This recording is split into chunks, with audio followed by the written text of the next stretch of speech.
वो कहते हैं ना, एक टाइम पीरियड चल रहा होता है जब एक कंट्री वीज़ा दे रही होती है, तो ये वो टाइम चल रहा है कि स्पेन वीज़ा दे रही है। और स्पेन में सिर्फ और सिर्फ आपकी एक अच्छी प्रोफाइल चाहिए उन्हें, यानी कि आपकी रिक्वायरमेंट बहुत अच्छे से फुलफिल हो जाए, आपका स्पेन का वीज़ा कभी नहीं रुकेगा। तो अच्छे से रिक्वायरमेंट पूरी हो जाए, इसके लिए आप क्या कर सकते हो, आप इस वीडियो को स्टार्टिंग से लेके एंड तक बहुत ध्यान से देखना। और अगर आपको इस वीडियो को देखने के बाद भी समझ में ना आए कोई भी रिक्वायरमेंट, तो आप हमें डायरेक्टली कॉल कर सकते हो। और अगर आपने इस वीडियो को स्टार्टिंग से लेके एंड तक बहुत ध्यान से देख लिया, तो आपको कोई बेवकूफ़ नहीं बना पाएगा कि आपका आधा अधूरा केस अप्लाई कर दे बिना रिक्वायरमेंट पूरी किए बिना। तो आपने इस वीडियो को स्टार्टिंग से लेके एंड तक बहुत ध्यान से देखना है। मेरा नाम है रमन और आप देख रहे हैं ग्रैब माई वीज़ा। सब्सक्राइब कीजिए हमारे इस चैनल को और टूरिस्ट वीज़ा में आने वाले अपडेट्स के बारे में अप टू डेट रहिए। तो चलिए अभी रिक्वायरमेंट की तरफ चलते हैं। सबसे पहले हम उन चीज़ों के बारे में बात करेंगे कि जो आपकी प्रोफाइल को इम्पोर्टेंट डॉक्यूमेंट्स हैं, जिनको अगर आप पूरा कर लेते हो तो आपको ना तो 5 लाख देने पड़ेंगे ना 10 लाख देने पड़ेंगे, आपका बहुत कम पैसे में वीज़ा अप्लाई हो जाएगा। आप चाहे खुद करना चाहो खुद भी कर सकते हो, अगर आप किसी की हेल्प लेके करना चाहते हो तो आप उनकी हेल्प लेके भी कर पाओगे। बस बात यह है कि आपकी तरफ से जो जो डॉक्यूमेंट्स चाहिए वो अच्छे से फुलफिल होने चाहिए, और उन्हीं के बेस पे वीज़ा आपको एक एम्बेसी देती है या नहीं देती। तो अगर आप भी चाहते हो कि कम पैसे में वीज़ा अप्लाई हो जाए, तो सबसे पहले आपकी तरफ से जो डॉक्यूमेंट रिक्वायर्ड है वो है आपका पासपोर्ट में वैलिडिटी होनी चाहिए 6 मंथ की।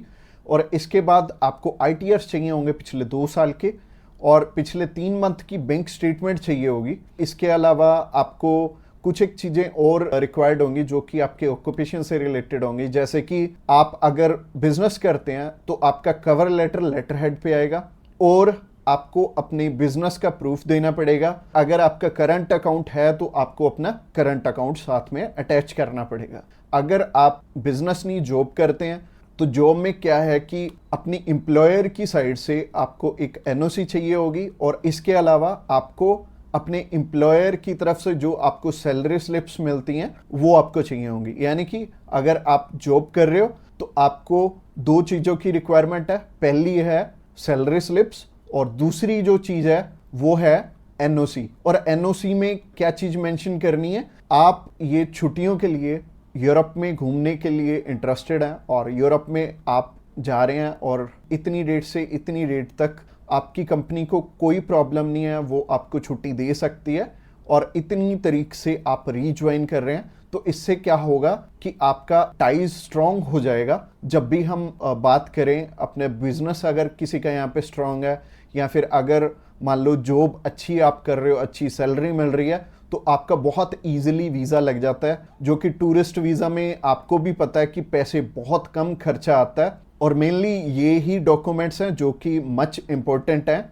और इसके अलावा बाकी तो डॉक्यूमेंट फोटो स्टेट करवाने वाले हैं, यानी कि अगर आप मैरिड हैं तो मैरिज सर्टिफिकेट चाहिए होगा, अगर आपके बच्चे भी हैं तो उनका बर्थ सर्टिफिकेट चाहिए होगा। इसके अलावा अगर कोई स्टूडेंट जाना चाहता है तो उसके मम्मी पापा उसे स्पॉन्सर कर सकते हैं, प्लस उन्हें स्कूल से NOC लेनी पड़ेगी कि उनके स्कूल को या फिर कॉलेज को कोई प्रॉब्लम नहीं है कि कोई भी पर्सन अगर जाना चाहता है, कोई बच्चा 16 साल का या 18 साल का या 20 साल का, वो भी अपना टूरिस्ट वीज़ा अप्लाई कर सकता है। और जो ऊपर वाली चीज़ें हैं वो सारी स्पॉन्सरशिप में कवर हो जाएंगी। जो भी उन्हें स्पॉन्सर कर रहे हैं वो उन्हें अपने सारे के सारे डॉक्यूमेंट्स दे देंगे, यानी कि अगर जॉब कर रहे हैं तो जॉब के डॉक्यूमेंट्स हो जाएंगे, और अगर बिजनेस कर रहे हैं तो बिजनेस के हो जाएंगे। और यह हमें उज्जवल नाम का एक पर्सन मिला था जो कि एक बारी रिफ्यूज था शेनेगन कंट्री से, तो उनका वीज़ा आ गया था। उनकी इवन एज भी 20-21 साल थी, और 20-21 साल में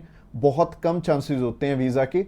बट अगर जो आपको स्पॉन्सर कर रहा है उनके साथ अप्लाई कर लेंगे तो अच्छा रहेगा। तो ऐसे करके उज्जवल और उनकी मदर का वीज़ा आ गया था, और उन्होंने अपने मामू के पास जाना था, उन दोनों ने इकट्ठे ही ट्रैवल कर लिया, उनकी मदर ने भी उनके साथ ट्रैवल कर लिया, और मदर लौट के वापस इंडिया आ गए थे, और बहुत अच्छा रहा उनके लिए, और बहुत कम पैसे में उनका अप्लाई हो गया था। उनका वीज़ा 15,500 रुपये में अप्लाई हुआ था। इसके अलावा ये जितनी भी रिक्वायरमेंट मैंने आपको बताई हैं, इनमें से मच इम्पोर्टेंट जो हैं वो हैं आपका ऑक्यूपेशनल प्रूफ, आपके ITRs और आपका बैंक बैलेंस। ये तीनों चीजें बहुत इंपॉर्टेंट हैं और ये आपस में मैच भी कर रही होनी चाहिए, तो ही आपका वीजा आएगा अगर ये तीनों चीजें आपस में मैच कर रही हैं। और ये चीज आपको मैं वीडियो में तो बिल्कुल भी एक्सप्लेन नहीं कर पाऊंगा, वैसे ही ये वीडियो आई थिंक 7 से 8-10 मिनट की हो जाएगी, और अगर मैं इसी वीडियो में एक्सप्लेन करने लगूंगा तो बहुत बोरिंग हो जाएगा और आपको हो सकता है आपके प्रोफेशन के हिसाब से समझ भी ना आए। तो आप क्या कर सकते हैं, तो आप अभी हमें कॉल कर सकते हैं या फिर व्हाट्सएप पे मैसेज भी कर सकते हैं। और व्हाट्सएप पे मैसेज करना चाहते हैं तो आपको डिस्क्रिप्शन बॉक्स में एक लिंक मिल जाएगा, इसी पेज के थ्रू जा सकते हैं। आप हमें कॉल कर सकते हैं डायरेक्टली इस पेज से। इसके अलावा आप हमारे थ्रू अप्लाई करेंगे तो कुछ एक और रिक्वायर्ड डॉक्यूमेंट जो कि हम आपके पूरे करके देने वाले हैं, जैसे कि सबसे पहले आपको अपॉइंटमेंट करके देंगे, उसके बाद आपका air ticket, travel insurance, hotel booking की जाएगी, उसके बाद आपकी cover letter, visa application form और आइटनरी भी बनाई जाएगी। अगेन बोल रहा हूँ कि आपके डॉक्यूमेंट मच नीडेड रहेंगे। इसके अलावा हमारी जो एक्सपर्ट टीम है वो आपकी बहुत अच्छे से हेल्प करने वाली है हर एक डॉक्यूमेंटेशन पूरा करने में। बस आपको क्या चाहिए, आपको अपनी तरफ से जो जो डॉक्यूमेंट्स हैं, जैसे कि मैंने बताया, अगर आपको समझ में नहीं आया इस वीडियो के थ्रू तो आप अभी हमें कॉल कर सकते हैं या फिर व्हाट्सएप पे मैसेज भी कर सकते हैं। और व्हाट्सएप पे मैसेज करना चाहते हैं तो आपको डिस्क्रिप्शन बॉक्स में एक लिंक मिल जाएगा, और ये जो पेज है, ये पेज को आप सारा चेकआउट करिए। अगर आप हमारे बिल्कुल लेटेस्ट जो सक्सेस स्टोरीज हैं वो देखना चाहते हैं तो आप हमारे इंस्टाग्राम चैनल पे भी इसी पेज के थ्रू जा सकते हैं। आप हमें कॉल कर सकते हैं डायरेक्टली इस पेज से, और इस पेज का लिंक आपको डिस्क्रिप्शन बॉक्स में मिलेगा। तो ये बहुत सिंपल रहेगा, जब भी आपने किसी भी शेनेगन कंट्री का अप्लाई करना तो आप इस पेज के थ्रू कर सकते हैं, और आपको बिल्कुल भी टेंशन लेने की ज़रूरत नहीं है। हमारी टीम्स ऑफ एक्सपर्ट्स हमेशा रेडी है आपकी हेल्प करने के लिए। और अपनी रिक्वायरमेंट अच्छे से पूरी कीजिए। रिक्वायरमेंट अगर पूरी नहीं होगी तो चांसेस है कि आपका वीज़ा रिफ्यूज़ हो जाए। और जैसे कि मैंने रिक्वायरमेंट बहुत अच्छे से समझाई है इस वीडियो में। इसके अलावा जो एंड स्क्रीन में आपको वीडियो दिख रही है वो प्रोसेसिंग के ऊपर है, और उस प्रोसेसिंग वाली वीडियो को भी आपने बहुत अच्छे से ध्यान से देखना है, क्योंकि उस वीडियो में मैंने आपको बता रखा है स्टेप बाय स्टेप आपके कितने पैसे लगने वाले हैं और कैसे कैसे आपने पैसे हमें देने हैं। अगर आप हमारे थ्रू अप्लाई करना चाहते हो तो अगली वीडियो भी आपको देखनी जरूरी है। Thanks a lot for watching this video till the